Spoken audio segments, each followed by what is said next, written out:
Good morning, good morning, good morning. You know what today is? It's Monday Morning Chats with Sack, and Sack is me. I hope that you guys are having a great Monday thus far. I hope that you guys just had an amazing weekend. I had an action-packed weekend. It was fun.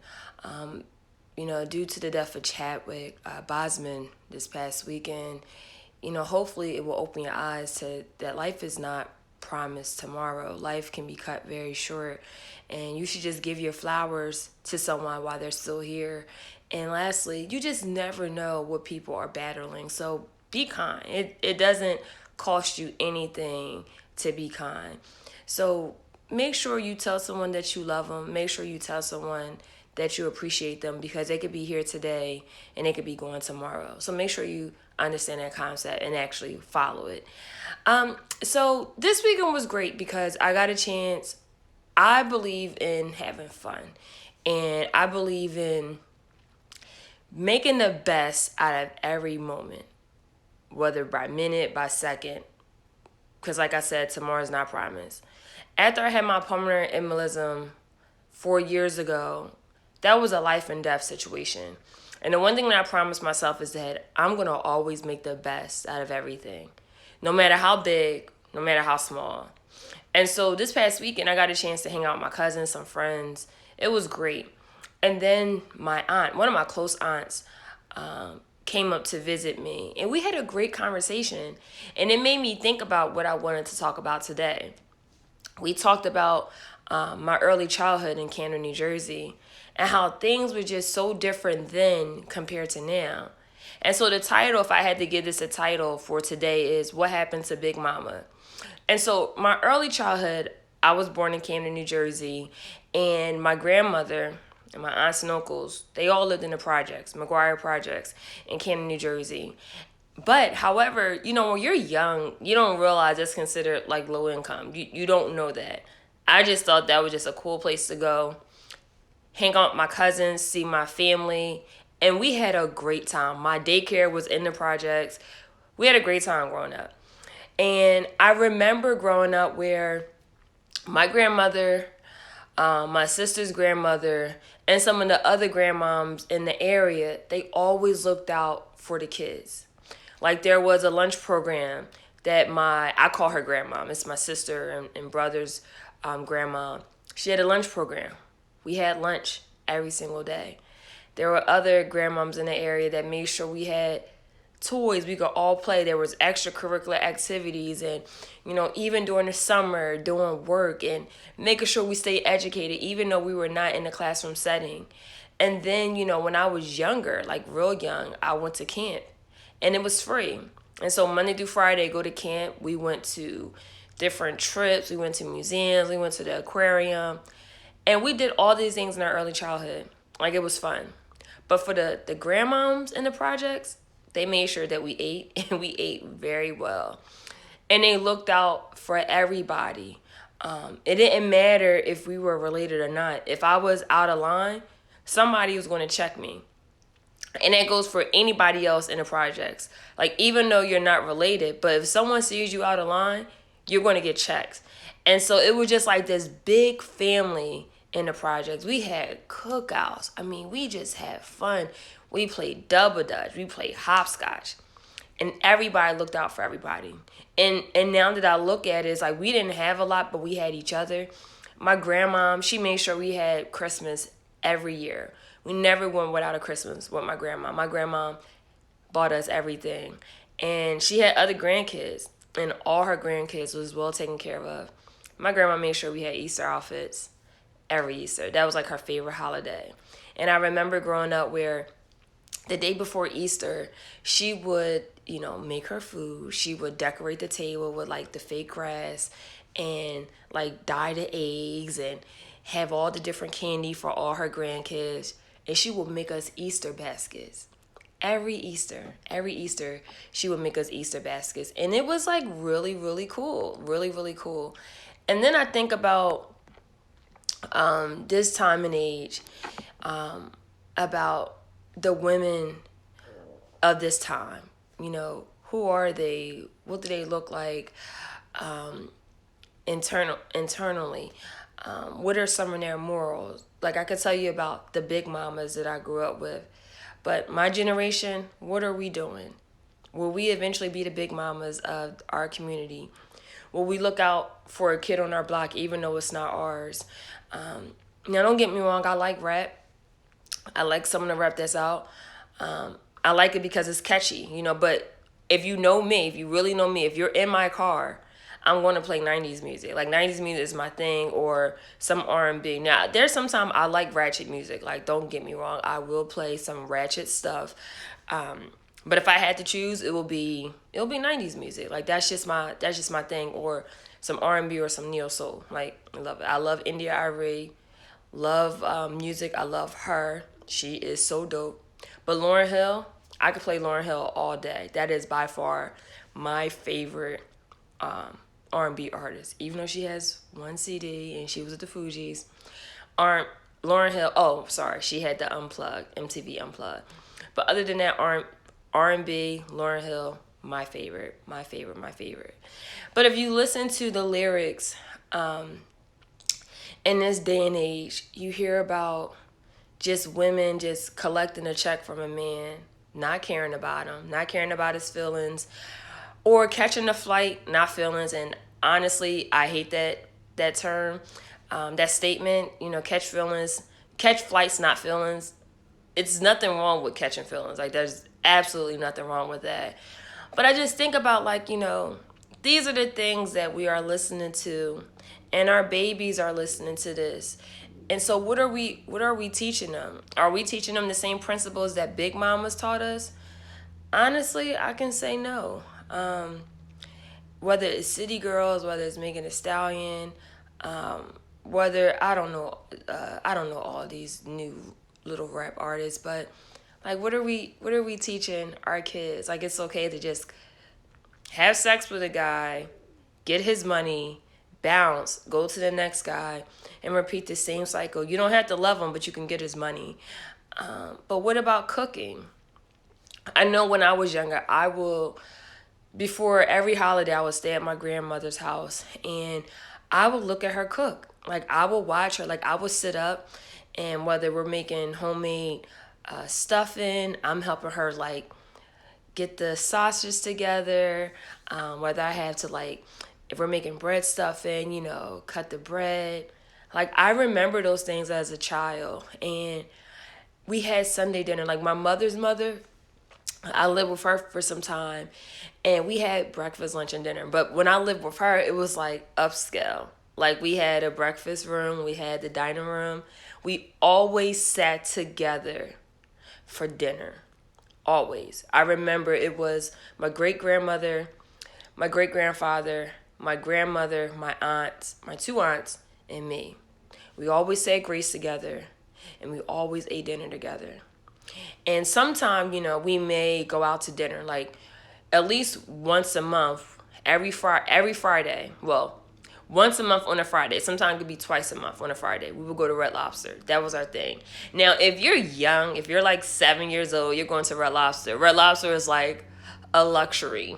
And you can get all the cheese, biscuits, cheese garlic biscuits that you can get. That's like pretty dope, especially for me as a kid. But I remember these traditions that we had, and I look at it now, and I'm like, well, it's up to us to bring those back. We don't have to do what the Megan Thee Stallion says, and she by all means, I do like her music. It's something that's catchy, but the words I filter them out. I know what they mean, but I'm not gonna live by it. But I just think about like when will we bring these traditions back? Like me, I am very domestic. Like I like to clean, I like to cook, I like to make baskets, I like to do all those type of things. But I just think about like when will we ever get back to like the big mamas? Like when will we ever get back to that about the caring and all those things? Because sometimes I'll see people on a block and all they care about is their family. They don't care about anybody else on the block except for them. So when we come back where it's just this family and community, and it's not about just for yourself, but it's how can we help each other as a whole? And I'll be honest and I'll be transparent with you. I've been on my block for, oh God, let's see, I moved in March of last year. So I've been here for over a year. And everyone on my block, I established a relationship with them. Like, well, some relationships are better than others. There's some neighbors I just don't see every day. But the one thing I always do, I always say hello. I always say good morning. If I'm out at night, hey, good night, have a good night. But I always do that. The kids on my block, they know I have snacks. So if I have snacks, I'm giving the kids snacks. Every month, at least every month, sometimes twice a month, there's an assisted living house across the street from me. I always make them a meal. And I'm saying that because I want to bring those traditions back. It's not about just me and my household, but what can I do for other people? I don't want no award. I don't want any standing ovation. I don't want anything. But my question is, when will we get that back? When will other people, or maybe you are doing, that's fine. When will we start having that community and people looking out for each other? My neighbors would tell you, I like to do stuff in my house all the time. If I'm not here, they actually watch over my house. My neighbors, if I have an event, I'm always making them a plate. And I don't expect that in return, but it's just showing, saying, hey, I appreciate you. When I'm not here, you're looking over my house. I just want to say thank you. Thank you so much for that. So when we get to that place, are you going to raise your kids based on what you hear Megan Thee Stallion say, or any of these rappers say? Are we going to teach them good traditions that they can carry on to their kids? Because that's important. Sometimes you can't control what kids hear. You can probably control it while they're at your house, but when they go to school, it's peer pressure. They're hearing this music. Kids are bringing their phones to school, so they're able to hear so much. There's some kids that know how to work YouTube better than adults. Pretty much, probably all kids probably know how to work YouTube better than adults. So, what are we teaching our babies? What are you teaching yourself? It's funny because I would hear some women that's my age or even older and they don't know how to cook. And my mom will always say, well, those women were probably never sitting in the kitchen with their grandmothers or their mom, and they were just out and about. And I find it hilarious, but some of that stuff is absolutely true. I've learned how to cook at an early age. I learned how to cook when I was 9. So that started from me making breakfast. I think that's with any kid, making eggs and sausage. And then when my mom realized I liked to cook, by middle school, I had to make dinner. If she came home late from work, I had to make sure dinner was ready.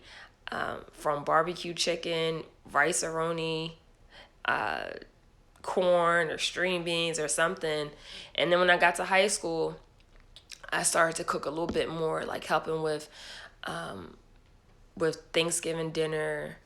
College, started to do that more and more. And then in college, I would just cook for my friends. If I didn't want to go out, I would just cook. And I'm like, hey, when y'all done partying, come to my house. I made this. Like one of my best friends, she likes my lemon pepper chicken. I'm not really a big fan. I'll just make it for somebody else. Or lasagna. I love lasagna. And just a lot of things, just to name a few. And then as I went away to law school, I just started cooking all the time. And I just perfected my craft. But yeah, when I have children, I want to teach them how to cook. Like, I don't want them to order out all the time. But I learned this from my grandparents, my mother, my great grandparents. And I remember the things that I was taught. Like, one of the things I was taught from what I would see from my grandmother is that for Sunday dinner, she will always make homemade juice, whether it's lemonade, whether it's grape juice. And so me, now, I like to make homemade teas, all different type of teas, or just different type of juices. So what are we teaching our kids? What are you teaching yourself? Can we bring the big mamas back? We actually need them. We need their wisdom. And lastly, the one thing I've learned about my grandma as it relates to community is that she actually fed her community. And my grandma died in 97. And the one thing that I appreciate about her is that she never judged someone based on what they were going through. When she died, My aunt told me that there were so many people there that they didn't know, the family didn't know at all. And come to find out, there were prostitutes at her funeral, and there were drug addicts at her funeral. And my aunt went up to him like, how you know my mom? And she was like, I was out in the streets and your mom would see me all the time and your mom fed me all the time. And it touched my heart because I was like, I wonder if there's still people out there like that. Like my grandma never passed judgment. She was feeding prostitutes. She was feeding drug addicts. If you needed a meal, she was the person that was going to give you a meal. And so where are those people at now? Where are they at? And lastly, I posted this the other day. The way you do one thing is how you do all things. So if you are a lazy person, you're going to be lazy in every aspect. But I challenge you to do how you do one thing, I want you to do that to everything. If you're consistent with waking up, getting dressed, going running, doing some type of workout, just imagine how your life would be if you were consistent in every other thing that you do. Have a time frame where you know that you're going to wake up. Have an alarm. This day, I'm going to wake up at this time. And I'm going to wake up at this time every single day. And when it comes to work, I'm going to do my work just like this. And I'm going to do it like this every single day. Now, don't get me wrong. When it comes to work, you always want to improve. So the way you may do something today, you may do it differently because you're learning. And that's absolutely fine. But the way you do one thing is how you do all things. The one thing I can tell you is that I'm a good friend. And I'm consistent. Consistent doesn't mean every single day. But I care. You'll always get your flowers while you're here on this earth. If I give you flowers at your funeral, those are just extra because you got flowers from me while you were living. I'm being there. I like to be there for my friends. None of my friends can ever say that I was never there. I'm always there. But if I'm going to be consistent in my friendships, I'm going to be consistent in my workout life, any other aspects of my personal life, and my professional life. And once I made that decision to be consistent in everything that I do, or doing one thing the same way for everything, my life is coming in order. It's not out of order. It feels good. Like I already know in my mind in the morning while I'm sleeping, hey, you need to wake up at this time because you need to go run. And it feels good. Now, do I like running every single day? No. I like to work out. I like the end result, but do I like to run? It's fun. I mean, I wish I could sleep in, but I have a goal, and I want to accomplish that goal. My goal for September is to run at least 70 miles for the whole month of September. That's my goal. So I've been practicing, and hopefully I can run more than 70 miles, but that's my absolute goal, to run at least 70 miles for the month of October. So that means I have to run every single day. So if I had a good night and I'm out, had a couple drinks, that doesn't matter. I still had to run the next morning. So one, what happened to the Big Moms? Let's bring those old traditions back. Let's bring those Sunday dinners back. Let's have everybody sit at the dinner table together.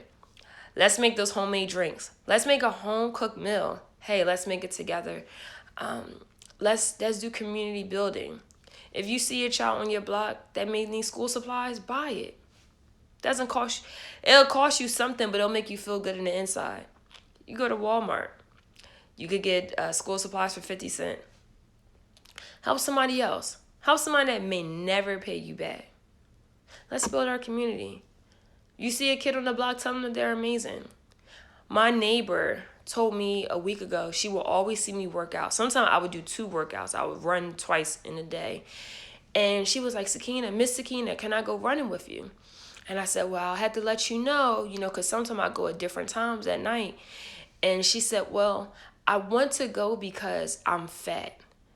And I said, who told you that? Because if it was somebody on my block, I was going to check them. I was going to hold her hand and tell her, show me who said that, because I was going to check them. Even if that person was in her household, I didn't care. Because you don't want to damage a kid's self-esteem at a young age. She's only 7. And I said, who told you were fat? And she was like, I don't know. And she just pointed to her stomach. She said, well, look. I said, no, you're not fat. You're beautiful. Now, if you want to stay in shape, then we can work on that. But you're not fat, and never let somebody tell you that.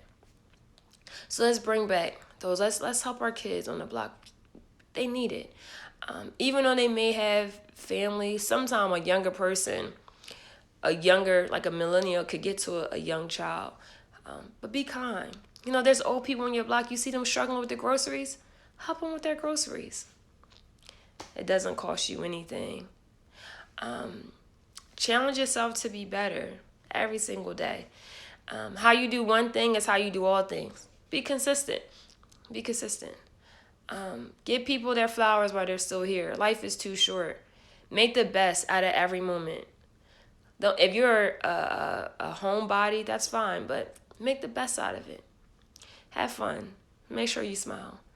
You never know what people are going through. I mean, sometimes I'm at fault where if I see someone on social media and they look happy, I'm like, oh, maybe they're happy.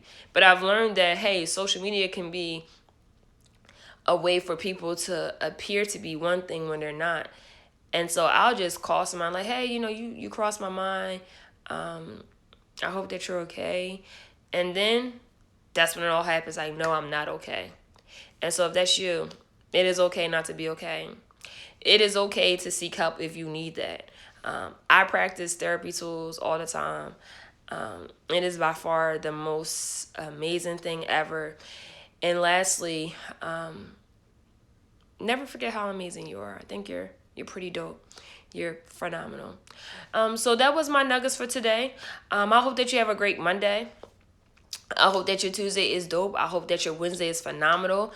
I hope that your Thursday is extraordinary. I hope that your Friday is spectacular. And I pray that your weekends are lit. I pray that you never forget how amazing you are. Even though we're going through this pandemic, every day is something new. And I pray that you never forget that you are great. You can accomplish great things. But just never forget that. You got this. Never give up because things get hard. Keep pushing. You got this. Yeah, things may take you more than once. It may take you 3 times. It may take you 100 times. But if it's something that you really want, go for it. You got it. I believe in you. You may be having difficulty at your job. Be slow to respond. Be quick to listen. That's in the Bible. The one thing I can tell you is that it's so easy to pop off, but it's harder to walk away. Know what battles you're going to fight. If it's a battle worth fighting, you better fight. If it's not, walk away. But you got this. You're amazing. Never forget that. Even though it's easy said, but some people don't believe how amazing you are. I tell myself all the time, like, yo, Sakina, you are dope. And yeah, I have good days and sometimes I have bad days, but my bad days don't overshadow the good days I already had and the good days that will come. So never forget that. But again, I hope that this encourages you to, one, if you are a female, hey, be that big mama. You don't necessarily have to be big. I mean, I believe in being, a nice size and being healthy, but have that mentality to help your community. Or you could be maybe you're a man. Hey, be that man in the community. Help somebody out. You never know who's watching you. Because the acts that you do, there are little kids that's looking up to you and saying, hey, I want to be just like you. But you will never know. But take care, guys. Have a great Monday. Now it's time for me to drink my coffee and get my day started. Bye, guys.